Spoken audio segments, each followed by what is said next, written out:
Let's be honest. You like someone, they like you back. You're not doing anything bad. You're just texting, talking, vibing, and thinking, why can't I date even if I love the person? Isn't love just natural? And the truth is, yes, love is natural. But natural doesn't always mean safe. And that's what no one's talking about. The psychological cost of casual love. Let's break this down. Falling in love triggers a chemical cocktail in your brain. Dopamine, oxytocin, serotonin. It feels amazing, but it also clouds your judgment. Your brain rewards the connection with pleasure, even if the relationship is unstable, one-sided, or leading nowhere at all. This is why so many people say, I knew it was wrong, but I just couldn't stop. That's not weakness, that's just basic neuroscience.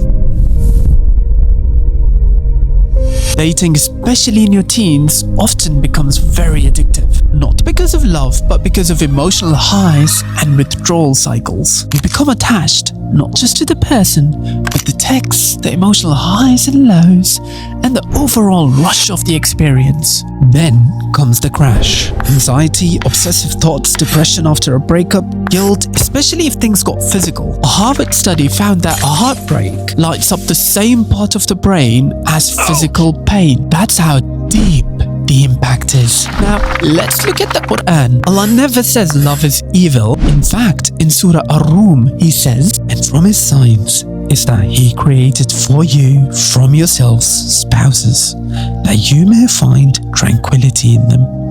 And He placed between you love and mercy. Notice the words love, mercy, and tranquility. But when? After commitment, after intention, after responsibility. So Islam isn't against love, it's against playing or toying with it. Because in a world where love is used to manipulate, ghost, cheat, and use people, Islam steps in to protect your heart. Psychologists call this emotional fusion, where you attach so deeply to someone that it becomes difficult to set boundaries, see red flags, or even focus on your own goals. So Islam puts guardrails around love, not walls. Just like fire. In a fireplace, it warms your home, but on the ground, it burns it down. And dating without intention is just like playing with that fire in your inner home that you and your family has worked so hard to build.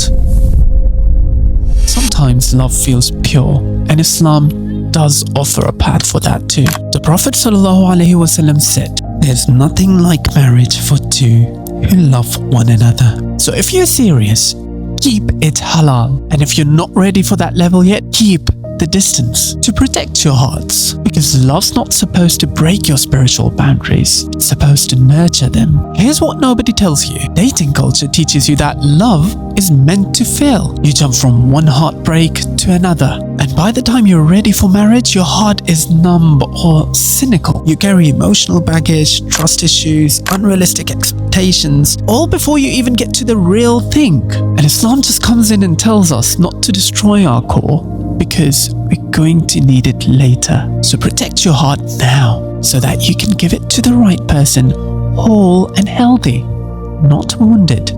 So what can you do? 1. Acknowledge your feelings. Don't pretend that you don't feel something, because then you're just denying it.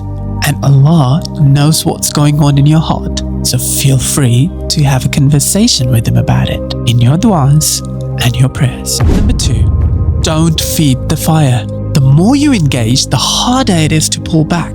So reduce contact, increase proximity, and focus on building your inner self instead. Distract yourself with goals and stay involved in other matters in life. Number 3, channel it right.